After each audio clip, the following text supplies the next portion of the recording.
Most people don't even take care of themselves more than they take care of their cars. Forget their business. Even though they make the business and drive the car, they still take care of both more than they take care of themselves. They'll put 10,000 into some ads before they put 10,000 into their body. They'll put 10,000 into driving gas for the year before they put 10,000 into a program that'll help them put fuel in their body, that'll help them run like a Ferrari. And most people are riding in Nissans wondering why they're not performing like a Ferrari. That is good right there. That is good. But if you stop, you guarantee one thing: you're never going to get it. You're never going to get the results because you stopped. So it's only the blind faith of like checking your metrics. What does your metrics look like in your business? That's your KPIs. What does your metrics look like in your body? That's tracking your calories.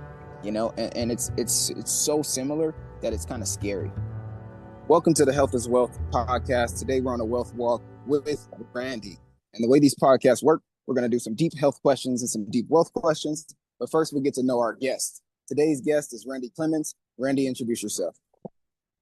Hey, thanks, Bryce. Yeah, my name is Randy Clements. I work by day as a product owner for a health insurance company. And I've also done a bunch of entrepreneurial ventures. Started out, real young with lemonade stands and doing a bunch of other door-to-door sales stuff, all the way to now I've had the opportunity to invest in a handful of companies. I've built a couple of companies myself, and I've also been blessed with, I'd say, at least a decent athletic background. So I've maintained pretty good health over the years. So yeah, just happy to be here and be the first guest on the podcast. Glad to have you, Randy. I would love to know more about your athletic background first. Tell me more. Yeah, I did a little bit of everything growing up. I had a lot of energy as a kid. So my parents put me in just about everything from swimming, soccer. I grew up wrestling and come from a wrestling family. So I did that for many years, all the way through high school and then actually in college a little bit as well. So I dabbled in a lot, but once I got into high school, focused really on wrestling, and I also played high school football. And I guess through that, trying to get into, some lessons, I learned a lot about nutrition, how to fuel my body, learned how to be disciplined with the foods that I was eating. And when you get into wrestling, some of that comes into like timing of when you're eating certain stuff and when you need, to be ready for weigh-ins and whatnot. So would love to share any tips on that or whatever way we want to take this conversation. Yeah, so first I would love to say, like, man, football, I relate to that one. I was a high school, like, football star. That was after I lost 100 pounds, of course. Number two, with wrestling, I used to always kind of have my chest out with people who were athletes. But when I seen a wrestler or a boxer, I knew to have my respect because those are two different sports. And you can be the shortest guy, 5'7". It was one kid, I think his name was like Angelo or something, I forgot. And I was like kind of like trying to big dog him in a way because I was a bigger kid, not knowing that he was a wrestler. And luckily nothing happened because he probably would have beat me up when I was a kid. But I just thought I was bigger until I found out he was the captain of the wrestlers team. And I was like, oh yeah, I'm glad that didn't escalate because he definitely knew a lot more. And he had such a composure to him that you can tell he can fight because I have it now. But I didn't used to have it. Like, the guy that's talking the most usually doesn't have much fight in him versus the guy who's more chill, ready, and observing things. He was that kind of guy. So what would you say the mentality was needed for you when you were wrestling? And why do you think that most wrestlers have to have that kind of like chip on their shoulder?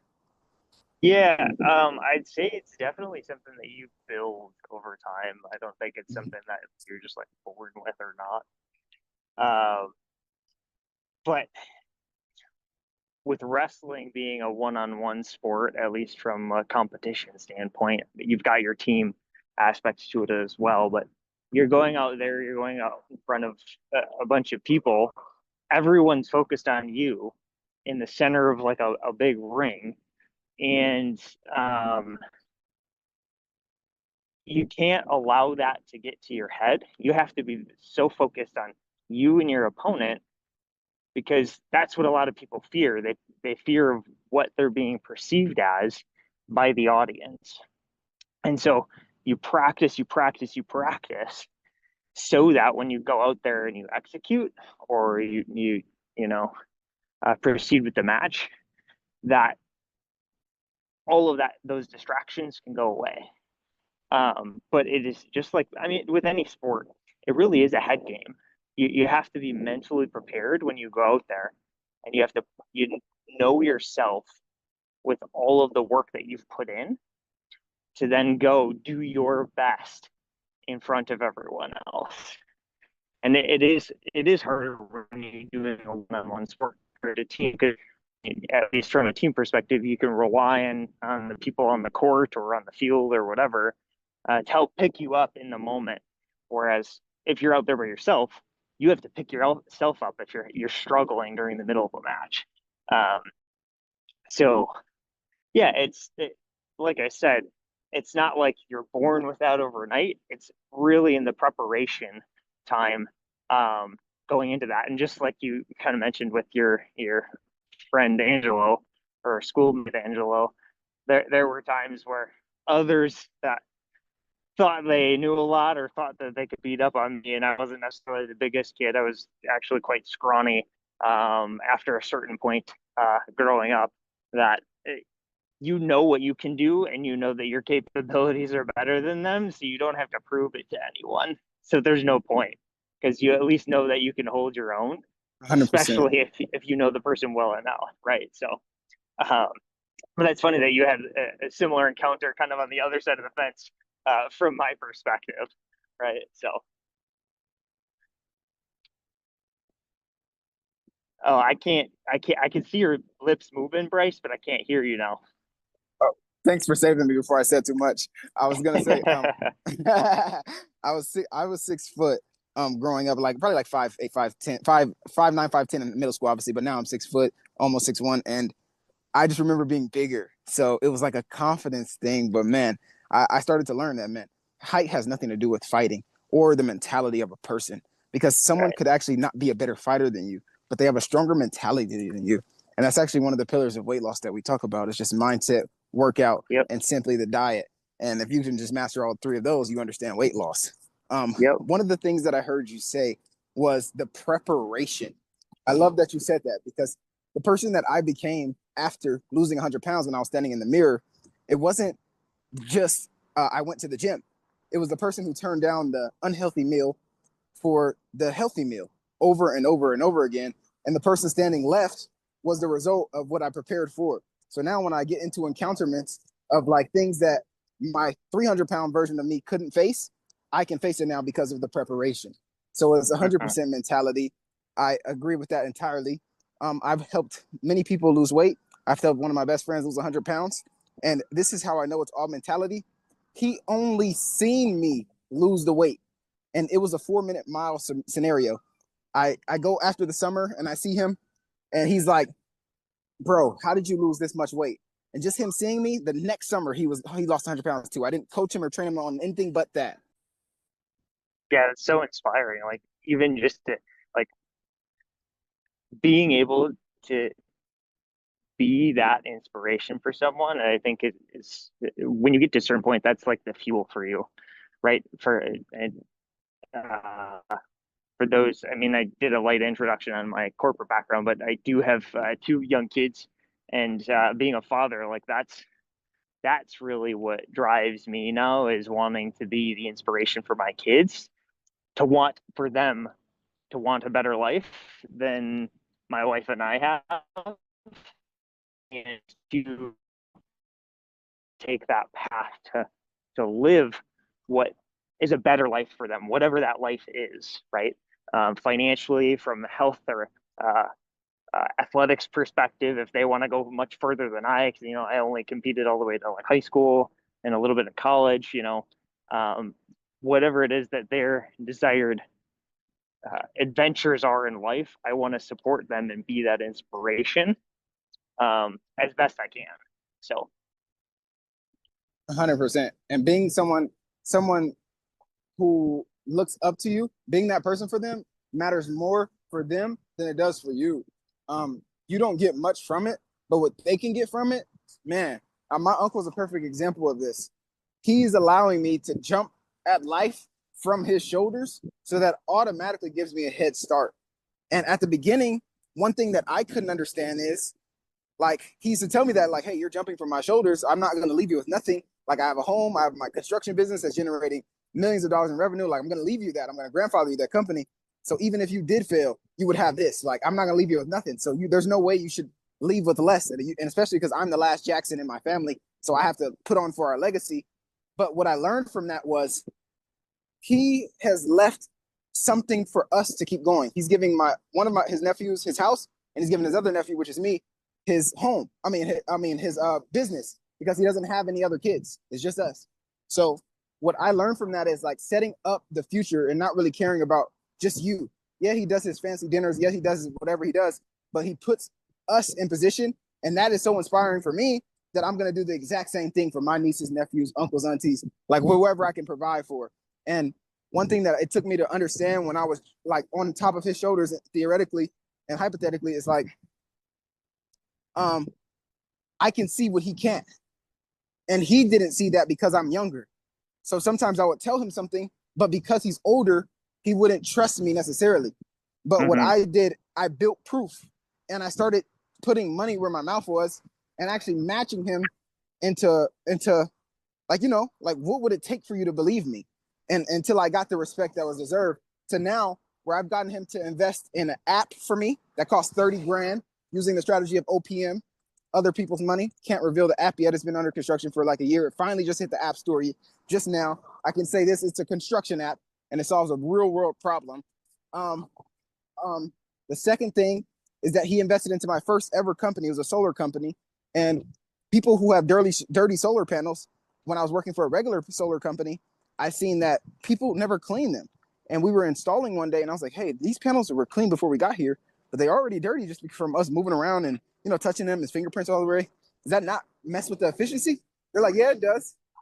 So I'm like, so no one's gonna come back and clean it? They're like, no. I'm like, there's like, it's no money in cleaning. A year Wow. later, Oh, a year is later, it? exactly. A year later, the company's already up and running. 5 figures gone.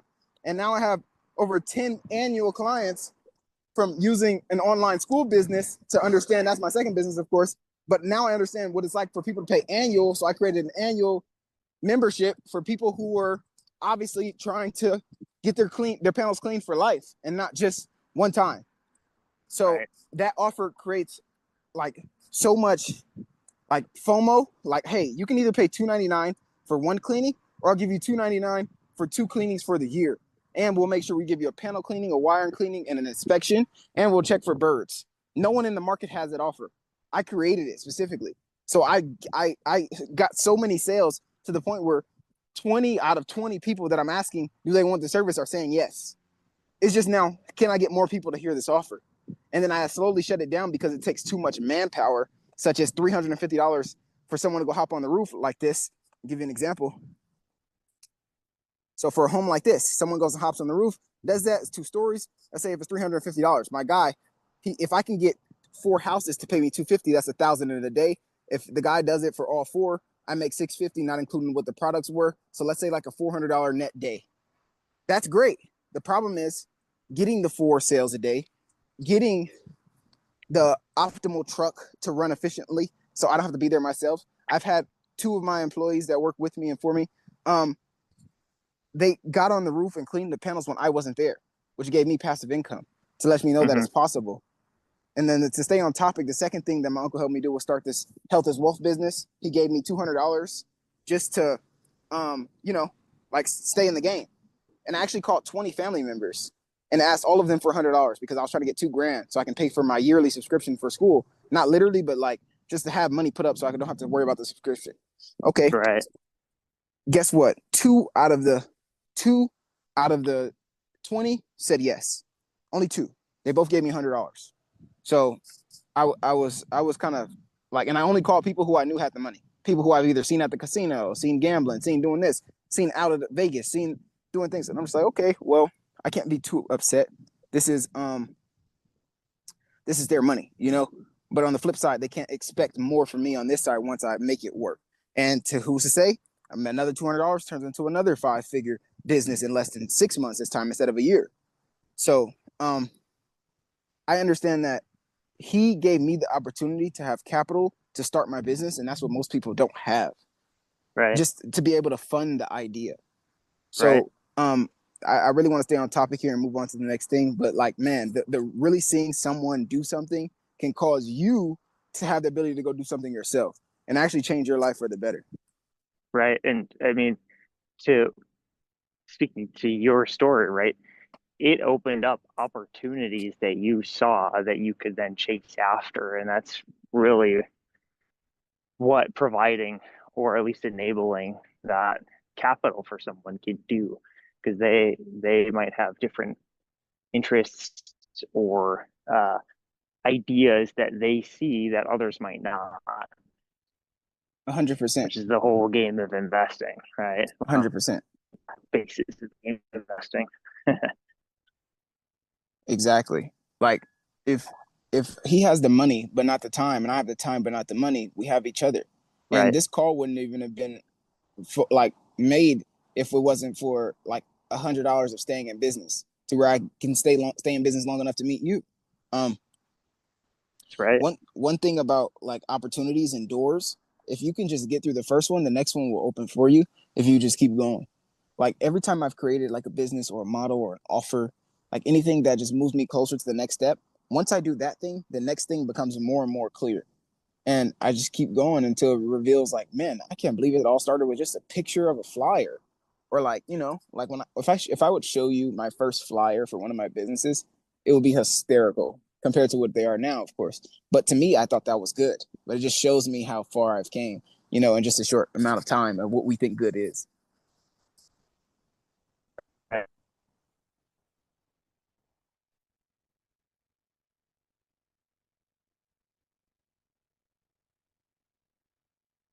You still there, Randy? Yes.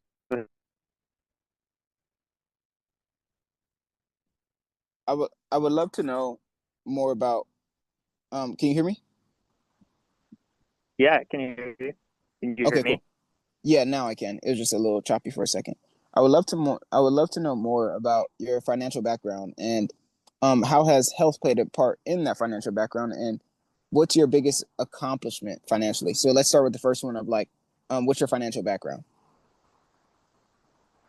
Yeah. So growing up, I'll tell you I'll try to keep it short, but uh, growing up, I was always the kid when we played like Monopoly or any game that required some level of banking or Mm-hmm. finance. I wanted to be the person that controlled all of that stuff. Um, so it started at a very young Mm-hmm. age. I started then.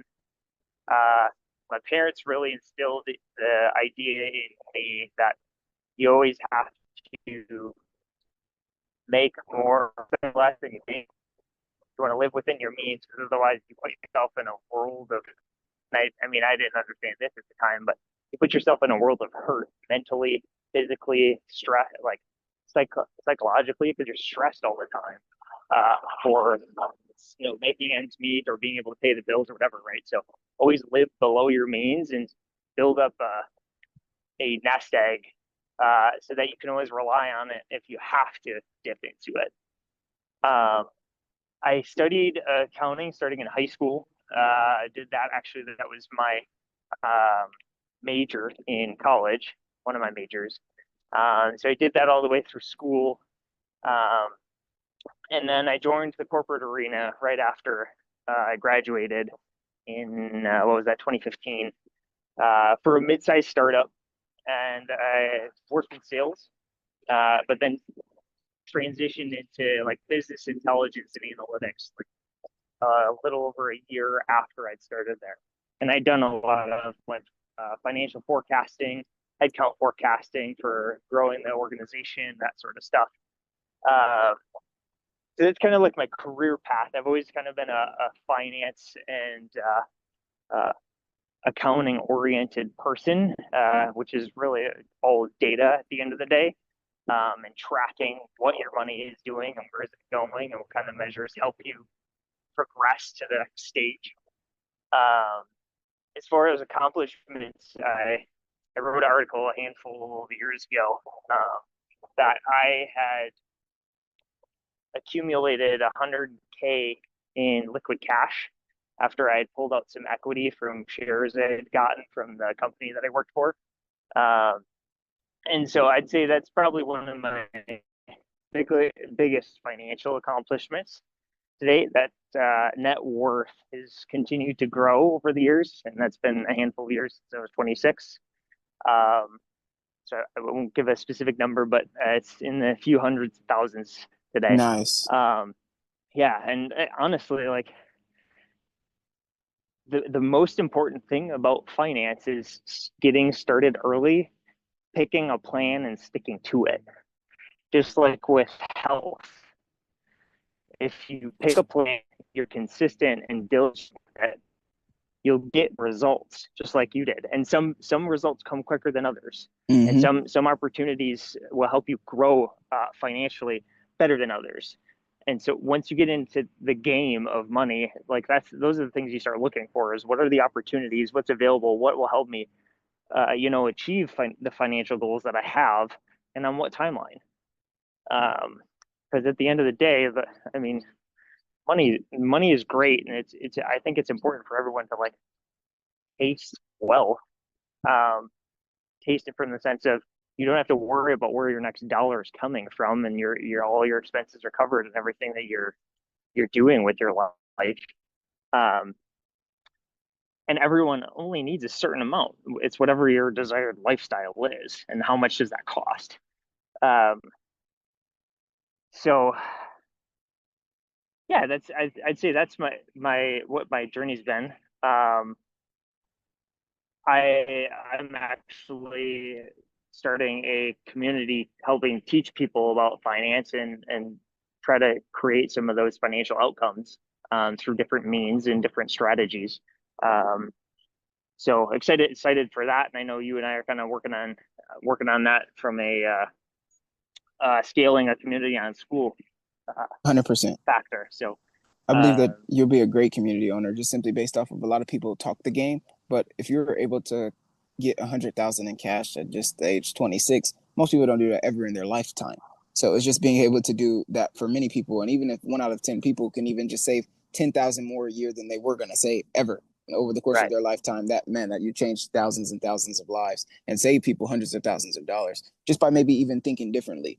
And one thing that I love about the correlation between health and wealth is the fact that there is the same money model and mindset that you have to have, such as, hey, delayed gratification. You're building a business and you're building your body. It's the exact same thing. You're working on something on your body, but you're not seeing the results yet. You're working on something on your business, but you're not seeing the results yet. But if you stop, you guarantee one thing: you're never going to get it. You're never going to get the results because you stopped. So it's only the blind faith of like checking your metrics. What does your metrics look like in your business? That's your KPIs. What does your metrics looks like in your body? That's tracking your calories, and it's so similar that it's kind of scary. I talked to many millionaires, and one of them told me when I asked him, I said, "What's the difference between health and wealth?" He said, "They're one and the same. There is no difference. There yeah, is no health without wealth, and there is no wealth without health." Um, Everyone knows yeah, that if you were given millions of dollars, but I would love to hear your input on this. Like they would take the health. But if they couldn't wake up, obviously, and they couldn't give the money away, they would take the health. But we all don't live like it. So yeah, that's yeah. my context. Well, yeah, and I mean, if you ultra successful people financially, many of them will tell you that they'd rather have the time back, which is really what your health is. Like, how long can you stay young? Like, if I had the opportunity right now, I'm 32.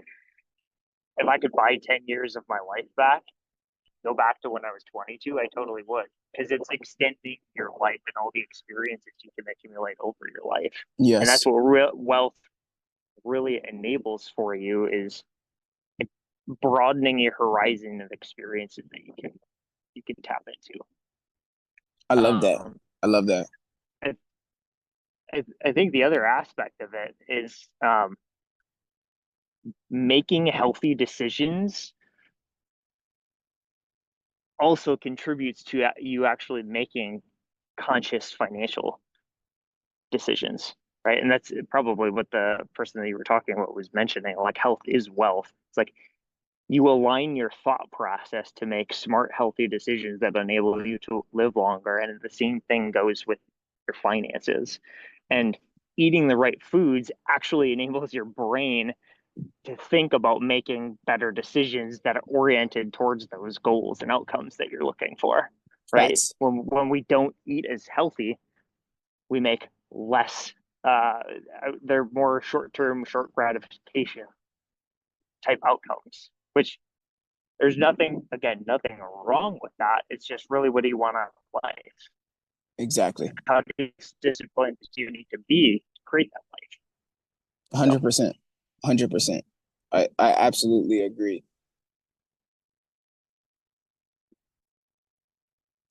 You have I great. guess, what would you say your take is? On which part? I mean, any of it, Well, it's right? a Because, lot of. Yeah, go ahead. well, I mean, you're like, you're kind of just getting into the game as well. I think you're Hmm. what, 23, 23 maybe exactly. 24.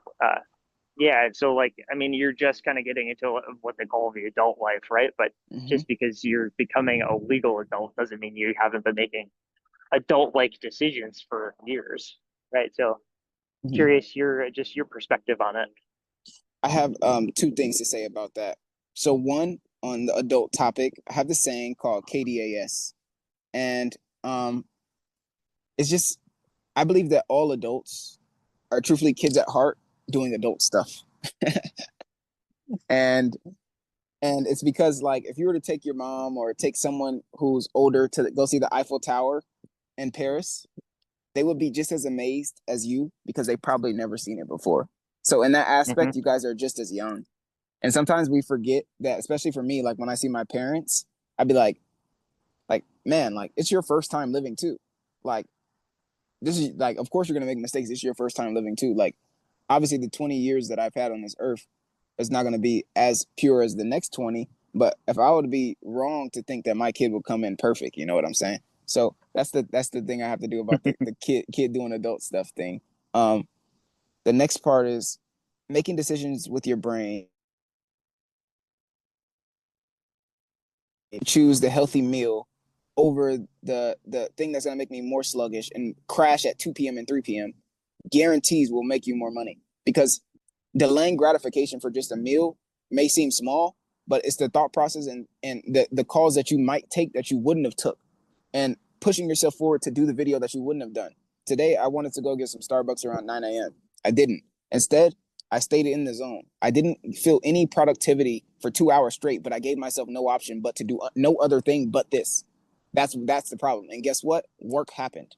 From there, I activated a 5 day challenge. This 5 day challenge is now I'm going to help people lose 5 pounds in 5 days for free. In this 5 day challenge, I then was like, damn, what should I put in the challenge? Went to ChatGPT. I want to help get people's fears, their futures, facts about them, and it was something else that it was like 4 F's, and then the last step was to give them the opportunity to work with me for a longer period of time. Um, and it broke it down and gave me the 5 day challenge. I then recorded the day one of the challenge, and I'm gonna go record the last four when I get back. We just had to start this meeting right here, and all of that started just because I didn't go get the Starbucks and then go crash for the and pretend like I needed coffee to work. Because in reality, what that's going to do is give me Hmm. a big boost for a second, but then in 2, 3 hours, I was going to crash. So now I can work for 2, 3 hours. And then right when I was finna go crash, go get my boost. Right? Yeah, I can relate with. I'll say my wife got me on the coffee cake. I always loved the smell of coffee growing up. Yes. Yeah. My mom is she was a coffee drinker. She doesn't do it so much now. And when she and I started uh, traveling with now last handful of years, it was something that I have drinkers. I know a lot of people that go to like Starbucks to get the, you know, sugary drink that's got all the sweeteners and uh, syrups and all that stuff. Like I don't need any of that. But even just like regular black coffee, I'll notice that. I'd start to get a little bit foggy in the afternoon. And sometimes some days were better than other, and part of that is depending on you know uh, food choices earlier in the day, of course. But um, I only drink coffee about like once a day, and it's still only been like the last 2 3 months, and I don't feel the crash in the afternoon anymore. And it's I mean part of that is the caffeine Yeah. content, right? So it it's a funny journey that you go on. You just like, okay, caffeine might help, especially 2 kids, didn't sleep well. Feel like I need it probably for the afternoon to keep me going, but then you realize like it doesn't actually help in the way that you think. But our brain rationalizes it, thinking that it is going to give you the benefit that you thought you'd get, and that's why it's important to get those perspectives, which often come from people outside of you, and best from coaches that already are living the way and the lifestyle that you want, right? 100%, bro. You nailed it right there. And you gave me another scenario of building your body and business.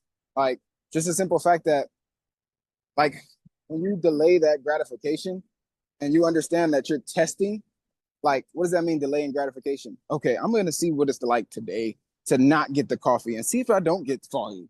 Dang, I worked for Mm-hmm. 6 hours straight, but you just split tested your coffee, and your black coffee making you foggy versus not doing it and being more productive. So even though you went to the coffee to see if it makes you more productive and it did for a time, now you're starting to realize that it's actually taken away. So now you just test it, and that's the same thing as business. We split test a Right. thumbnail, we split test a video. I'm split testing right now a $49 challenge for 5 days versus a free challenge for 5 days. $49 challenge just got me two 122 people opted in less than 2 weeks off of $200. And I got probably like a $2 CPM. Um, and then I also got one person to join the challenge. I also still haven't reached out to 90 leads. I set up an appointment with my new setter that I just hired. He's in Ecuador and he works commission only. So now I don't have money going out the door, but I have money on the way coming in. And what his job is to now reach out to these leads and get them on calls with me and qualify them with the script that I already have given him. And he just has to do one thing: book these calls and you will get cash. Book these calls and you will get cash because I know how to close. So I just Mm-hmm. optimize all of that. But that's testing. That's business. That's Right. how it's so similar to the body. Yeah, totally. I mean, there's so many similarities to different, to your point, like how do we live our day-to-day life? And how does that reflect on like business? One of the concepts that I use when I talk with people about finances. Imagine yourself, every one of us is a business, whether or not we actually think about it or not.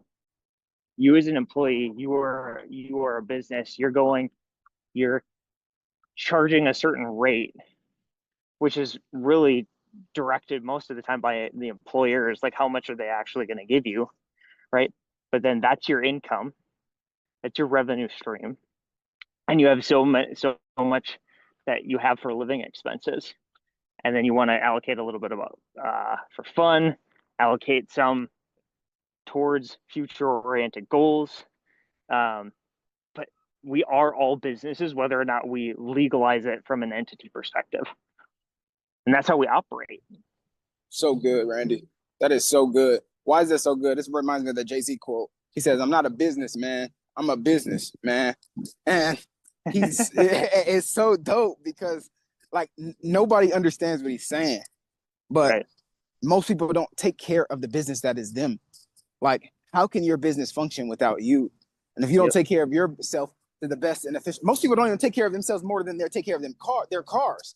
Forget their Yeah. business. Even though they make the business and drive the car, they still take care of both more than they take care of themselves. They'll put Right. 10,000 into some ads before they put 10,000 into their body. They'll put 10,000 into driving gas for the year before they put 10,000 into a program that'll help them put fuel in their body, that'll help them Right. run like a Ferrari. And most people are riding in Nissans wondering why they're not performing like a Ferrari. That is good right there. That is good. Yeah, I know. Forget how long we wanted to go for the podcast, but is there anything we wanted to uh, cap off on? Yeah, I guess we can cap off with, um, what do you think? Um, well, let's start with this. Do you think health is wealth? And what makes health wealth to you? Yeah, I think health is wealth, and they're both really a measure of time, which philosophically we could go on a big tangent for that. But what your health will help dictate how long we can estimate that we as humans will live on this earth. And your wealth is a measure of time. How long can you live without having to worry about where your next dollar is coming from? And Facts. for some people it's 5 minutes. For some people it's their grandchildren's time, right? And so that's like the different levels of wealth. And the same thing for the guy that lives to be 120. Like that is just a different tier of health compared to someone that doesn't make it that far. And obviously, there's accidents and stuff that happen in there, but uh, they are so intertwined. And I know they are a measure of time, but it's you don't have one without the other done right, and they complement each other as you focus on each of them. So good, Randy. Thank you so much for your time today. I would love to do a podcast with you maybe after like 20 episodes and see how far we've came, see how your business is growing. Yeah. I'm definitely going to leave a link in the description for people trying to join Randy's community. If you're looking just to be financially literate and understand just at a basic level, join now before it's too late because eventually prices will go up. I remember 6 months ago, $99 a month was what I was charging. I now charge $5,000 for the year. And now I charge $49 just for 5 days of working with me instead of $100 for the month. So I guarantee Randy will do the exact same thing. He will 10x, 20x his prices in a year once he understands how much the value is worth. The problem is people like ourselves, we like solidifying the value first before selling crap at a high price. So if you want Mm-hmm. to be one of those people that understand financial literacy, make sure you check out Randy. And you never know, maybe he even books a free call with you. And if you act now, you can get a consultation. And I don't know how much your consultations are valued at, Randy, but mine's are $250 an hour. So I know Randy, if he stacked up that amount of money, it's a pretty hefty amount to be in a consultation with him and just understand your situation and maybe why you're not growing or maybe you're not stacking the money you need. But other than that, I appreciate everyone. Remember, health is wealth. Yeah. Appreciate you booking me on the podcast, and yeah, looking forward to seeing how this thing grows. And yeah, let's schedule another time down the road as both of our ventures have grown, both the podcast along with everything that's going on with school and for you and me. So 100%. appreciate it, Bryce. Thank you, Randy. Have a good one. You too.